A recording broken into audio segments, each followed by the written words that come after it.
So the paint is dry enough that I can do this pour. Also want to mention that I've got my new beautiful black silicone mat. It came with a matching outfit, but I won't show you guys that. So I also got some of these new mixing cups. You can see here they are silicone as well. This way when I'm done with the pour, I can just tip them upside down, let them drain out, and then peel off anything that comes is left behind. And that way I can keep from having to just throw away plastic cups and create more of a problem than I'm trying to help with. So what I did with this pour is I felt the epoxy I'm using, normally I weigh it, and on this one, when you read the directions on it, if you are going to pour by just eye level, then you can do a 1-to-1 ratio. But if you're going to weigh it, it's a 1 to a 0.83 ratio, because one of the liquids is heavier than the other. So with these, what I'm going to do is, so I don't have to have them poured in separate containers and then mix them into one, I'm just going to go by these markers. I'm going to pour the resin in up to the 50 line, I'll pour the hardener in up to the 100, and this will be the first attempt at doing this, so we'll see how it turns out. It should be totally fine, but anytime I do something for the first time, I get a little bit worried about if the results come out any different. If they do, then I'll tweak it or end up going back to weighing it out. But anyway, through the magic of editing, we will set this down, and I already have this ready to go. So anyway, on this one I'm going to pour just enough in here to go above the, there's a little bit of the net still sticking up above the resin surface, so I want to get just above that, but it's going to cling to the sidewall here and give me a little bit of a wall edge that I can use for when I do my final pour to help hold everything in, get a nice dome, and not have to do any kind of sanding or polishing. So here we go.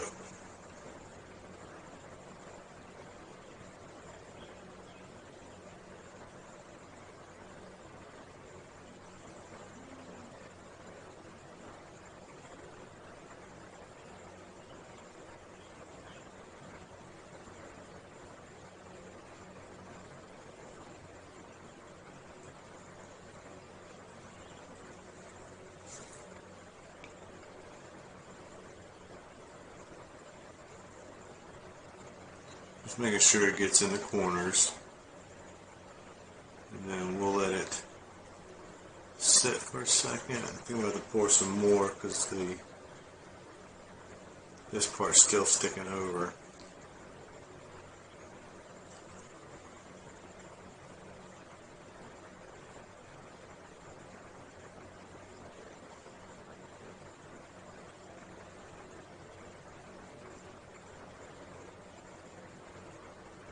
My mold might not quite be level.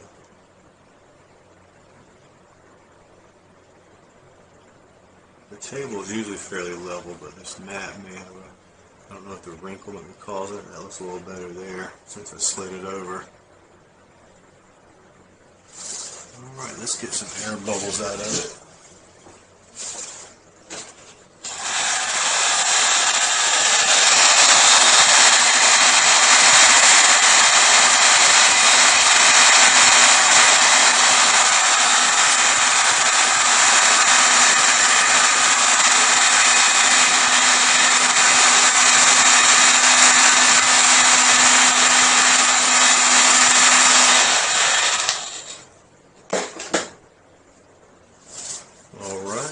Cover this, and then we will come back and check on it in about 10 minutes to use the heat gun on it again and get rid of any air bubbles. Meanwhile, I'm going to use the leftovers from this to do a top coat on another piece that I'm working on. Alright, see you in a bit.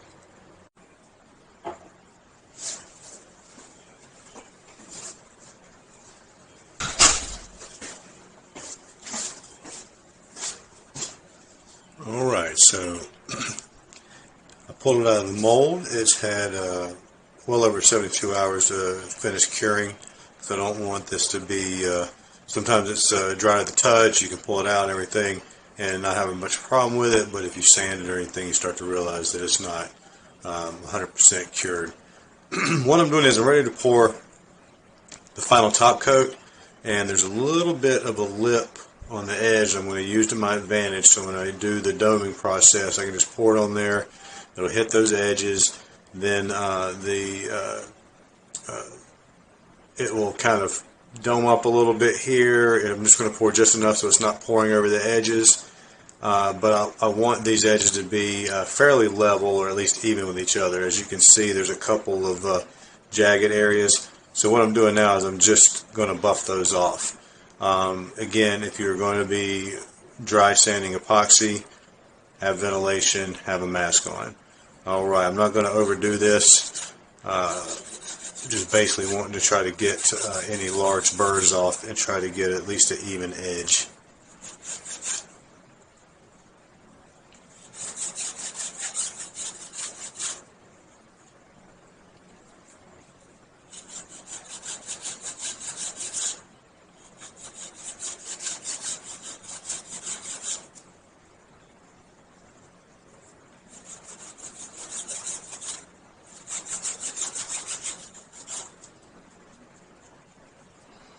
Don't worry too much about scratching your surface. When you pour the top coat, it will hide all of that. In fact, I'm going to end up scuffing this a little bit just because you want to scuff up the surface for the next layer to bond correctly. Otherwise, it could delaminate over time.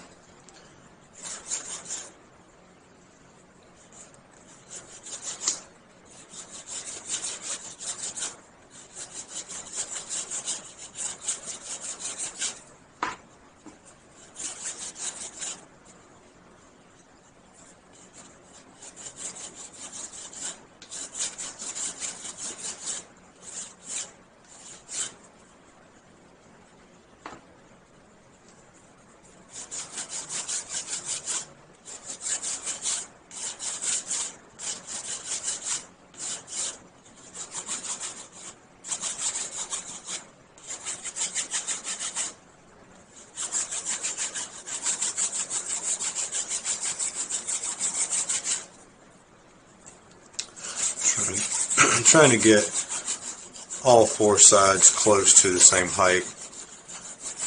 If you can get it, you can get them all the same height, it definitely works a lot better on the final pour. Makes things a little easier. But when I'm done with this piece, I'm going to end up framing the sides anyway, so even if there's a little bit of run or something I got to sand down, it's not going to be too big of a deal. I just want to make sure this top surface covers this little bit. It's still just barely got a hump to it, but also just to have a nice finished face on it.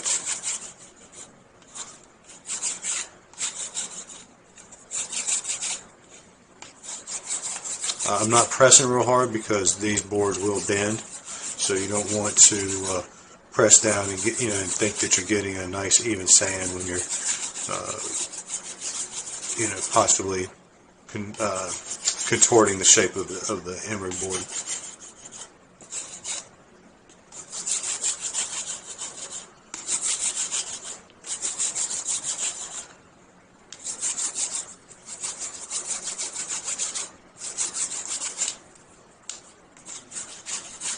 I tease my wife, and I've always called these finger sanders because she cringes every time I say it. So if I accidentally slip up out of habit and say it on here, I mean, it's fine to think I'm crazy or a little off, but just will explain myself now that it's out of habit from messing with my wife all the time.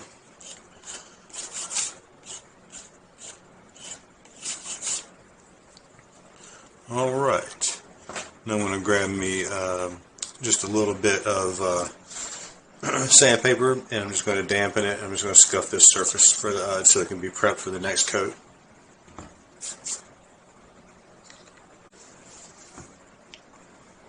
Also, keep in mind, if you decide to ever decide to try out messing with epoxy,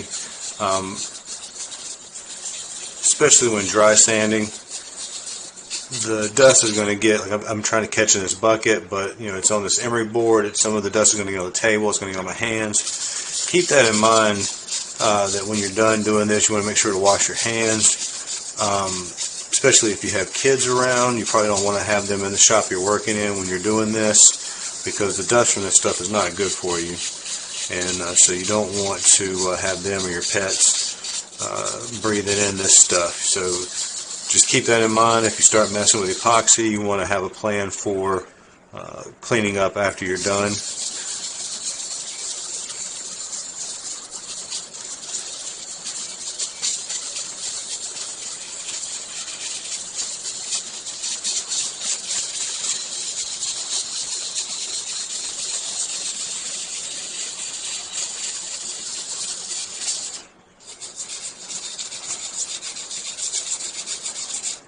I'm just going to scut the sides because later on, like I said, I'm going to frame it out with some scrap wood, and so if I use any glue, then this way this will already be scuffed up and I won't have to like mess with it later. If I have a good finished face on it, I don't want to all of a sudden have to try to reintroduce sanding somewhere in there and accidentally hit that nice beautiful finish coat.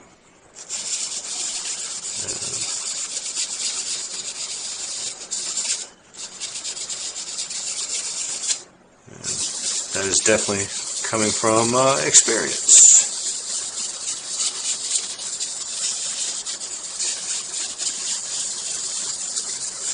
Alright, that's probably scuffed enough. You just got to get enough to get let the next layer adhere to it very well. So let me rinse this off, and when we come back, we'll start mixing some epoxy to pour this final top coat. See you in a bit. Alright, so we are ready to pour what should be the final top coat.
Just getting it close to the edge. Like I was saying before, I'm going to frame this out on the sides, so I'm not too terribly worried as long as it's just got a even looking edge here, and as long as I don't have any pits or anything in the middle that looks odd. But I think that'll do nicely. Alright, let's hit it with a heat gun, and then we can cover it up, and then I'll check on it every 15 minutes or so for about an hour. Just once I see that it's starting to set up, then I know it's pretty good. But I'll check it and make sure I don't have any dust particles or anything like that, and get it covered up.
I'll let it gas out some on its own, but I'll check on it in about 10 minutes.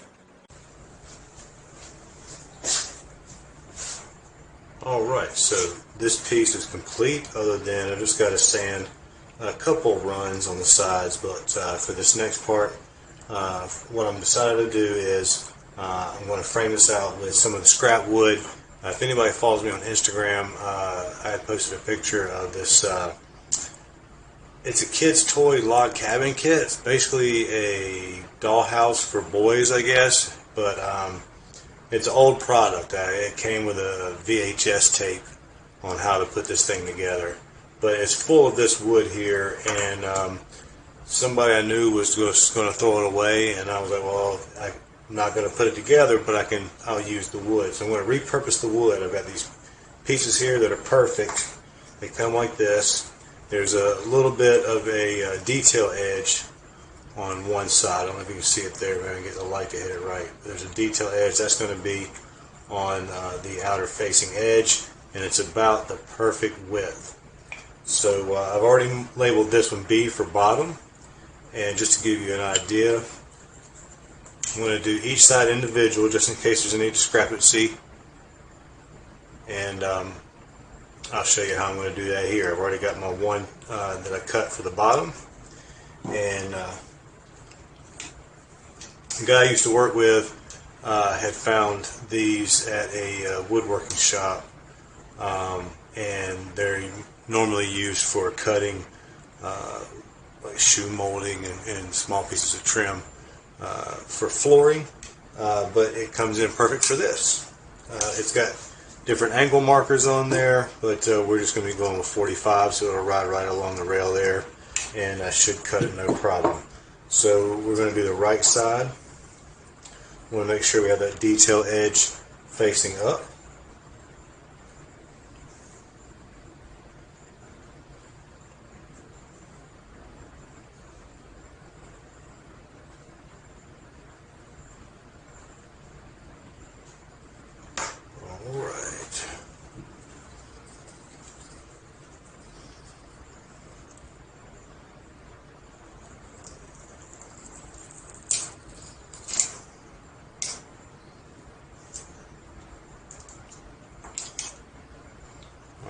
I'll do a little bit of sanding on that, but at least I don't have to sit here and cut it. And if any of these split or do anything funny, I've got an entire box full of them.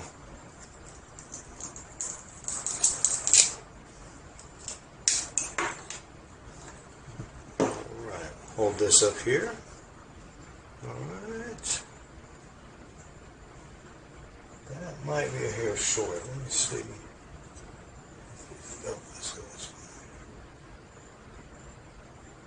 That's really close to being too short. But pretty darn good for that side. So we'll count this left side. So yeah, if you ever cut one a hair short, check another side, it might be good. Let me see if the top is a better fit.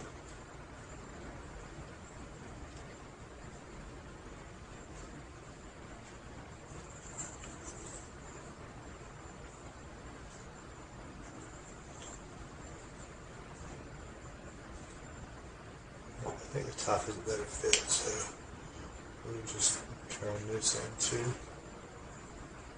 a T.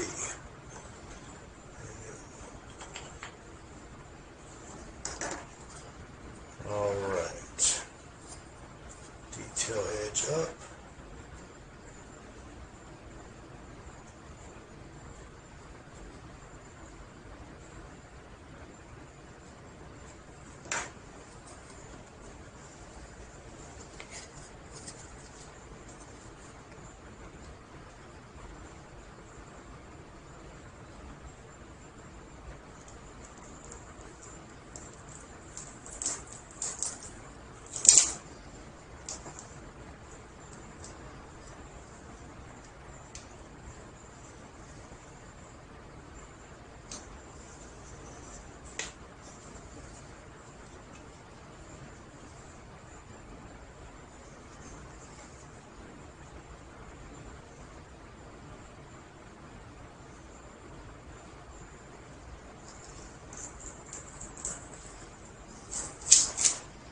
You do want to try to, let's put it at the bottom there, it's on the back side. Yeah, we get another one for that.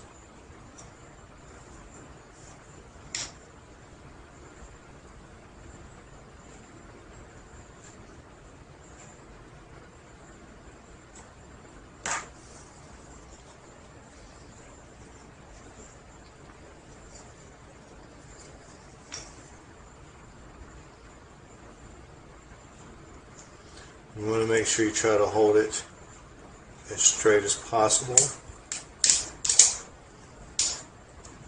That's a good one there.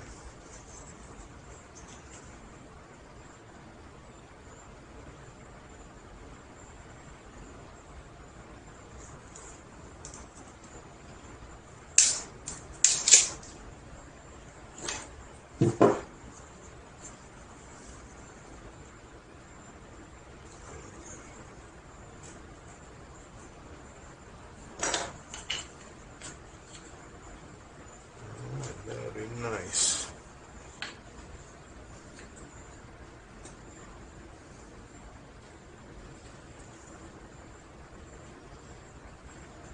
And I can always sand them down a little bit to make sure I get a nice good fit. Alright, I want to go and get another piece of this wood and then get that left side cut, and then when I come back we will start picking out a color for this frame. Alright, see you in a bit. Alright, so a little lesson for an old man. I went up to get another piece of wood to do this left side, and earlier I mentioned it was a basically a dollhouse for boys. And I went up there, and even though it is advertised with a boy in a raccoon skin cap and the traditional Daniel Boone kind of get up, it does have a little tag on there that says for boys and girls. So I should think a little bit more about what I was saying. So apologize if I offend anybody. No one's intended. I'm just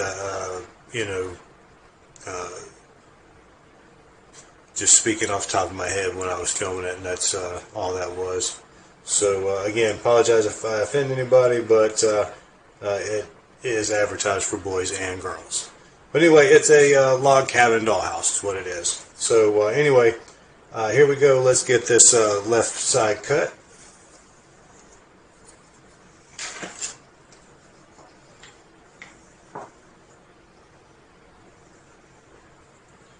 And I'm not real worried about like this wood here has got a little bit of like a rough edge right here, and being that this is titled Poseidon's Cut and the concept is basically like a shipwreck kind of idea, I want the wood to kind of, be a little weathered looking, so I'm not worried about it being too rough looking on this, because that's actually going to benefit the piece.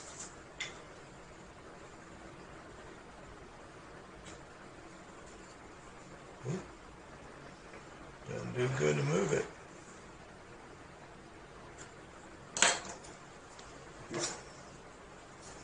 All right.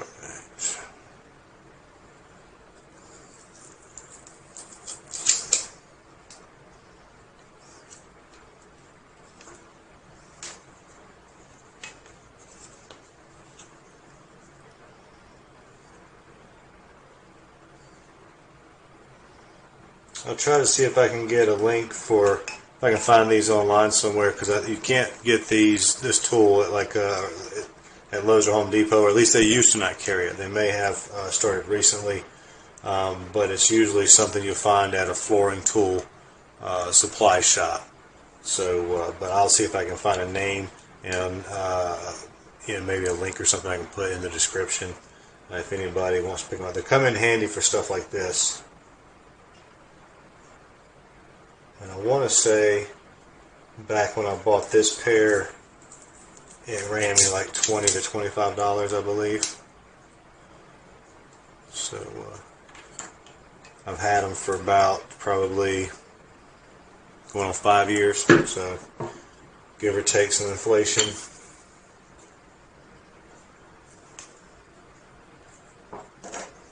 Alright, so we've got all 4 sides cut out. I am going to look around and see if I can locate any brown stain in this house. However, I don't believe I do, so I may work up some paint and paint it, and then just spray it with some clear coat. Alright, be back in a minute. Hey everybody, thanks for checking out my videos. And despite having the looks and charm of Ryan Reynolds, I still need your help. If you could hit the like and subscribe button, I would greatly appreciate it. You can also find my work on Etsy. Just look up the Ox Gallery. Link will be right here. And actually it won't be, because I haven't figured all that out yet, but in the future I'll figure all that out and get like a link here. But you can go to Etsy and look up the Ox Gallery, and eventually I'll have it all figured out. But the subscribe button should be right here, and hopefully it's not right on the face, which it probably is. But please subscribe, please like, and please be patient, and I'll have better videos coming soon as I figure all this out. Thank you much.